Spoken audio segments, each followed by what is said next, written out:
Andito na po kami mga followers sa tahanan po ni Ate Ami. Ang liwanag naman dito sa kanilang bahay, nakakatuwa. Hello po, magandang gabi po. Kamusta po? Kayo po ba itutulog na? Nanay, tatay, anong ginagawa mo Ate Ami? May ginagawa ka.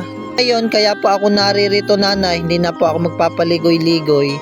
Meron pong nagpaabot po sa inyo ng tulong, ang Marilo Thomas Foundation. Kasi yung mga video nyo po, napanood niya, dito po sa inyong maliit na tahanan, dito nakita sa kusina, wala po masyado kayong kagamit-gamit. Tulong po ito nanay, para sa inyong kusina. Ay bumili po ako ng anong tawag dyan? Takure. Tapos syempre may kasama po yung thermos yan tatay. Bumili din po ako ng taklob ng kaldero.